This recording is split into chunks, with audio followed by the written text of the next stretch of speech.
Hello everyone. In this next video tutorial, I am going to be talking about the dilution equation. After the concentration equation, this is the next most important equation in solution chemistry, which we will be dealing a lot of in acid and base and regular equilibrium. What is the dilution equation? Well, dilution is when we're adding water to a solution. Let's look at some particle diagrams here to envision what's happening when we add water.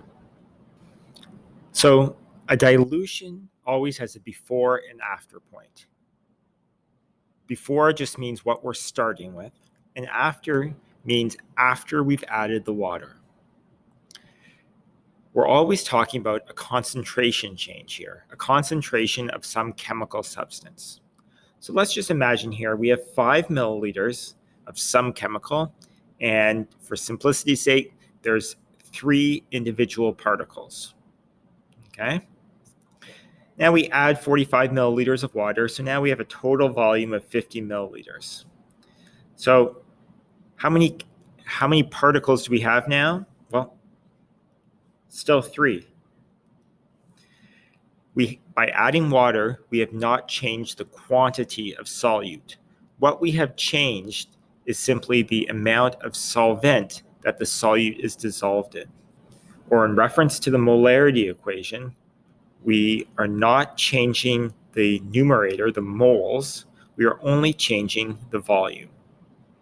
The principle of the dilution equation is that the moles before are going to be equal to the moles afterwards. There's no change in the moles.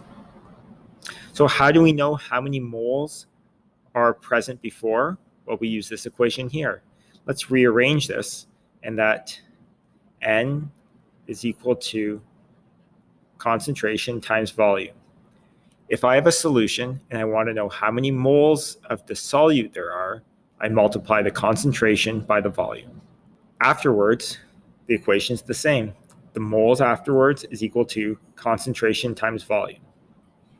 We have just seen through particle diagrams that the moles before dilution are equal to the moles afterwards. The moles before dilution is equal to the concentration before dilution multiplied by the volume before dilution. And I'll use those before values as M1 and V1. After dilution, we have a new concentration since we changed the volume, and so I'll refer to the concentration in the volume after dilution as M2 and V2. So the moles before are equal to the moles after, so that must mean M1 V1 is equal to M2 V2. And here we have our dilution equation. You may know this by C1V1 is equal to C2V2. Doesn't matter what symbol you use for concentration, but this is the equation which allows us to determine a new concentration if we dilute a substance. So let's now apply this equation to the problem at hand. Let's look at the wording of this problem.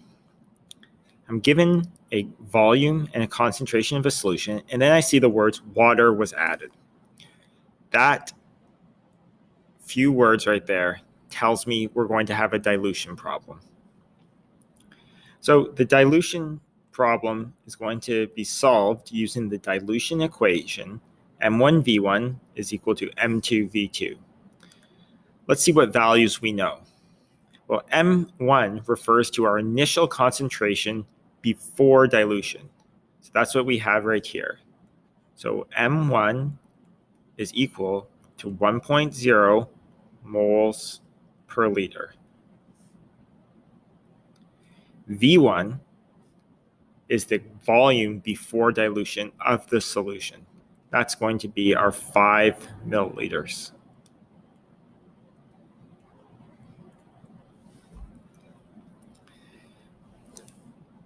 "45 milliliters of water was added." So I guess here's the trick of the question. Don't jump and say, okay, V2 is 45 milliliters, because V2 refers to the final total volume. So V2 is going to be our initial volume plus what was added. So V2 is equal to 5 plus 45 milliliters, which is equal to 50 milliliters. And the question's asking, what is the concentration of the new solution? New or final means we're talking about M2. Before going any further, let's talk about units. In a lot of the stoichiometry problems we look at, we have to have matching units.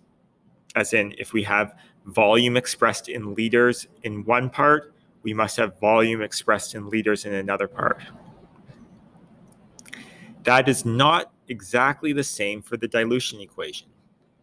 All that matters for the dilution equation is that our volume units before and our volume units after match, and that our concentration units before and after match. So what do I mean here? I mean that if I plug the values into this equation, so 1.0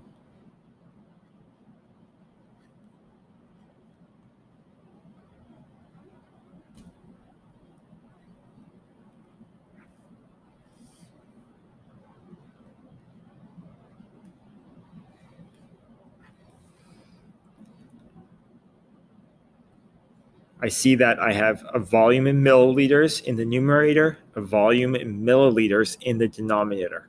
So those units are going to cancel out. If I have a concentration expressed in moles per liter, that means my final concentration is also going to be in moles per liter.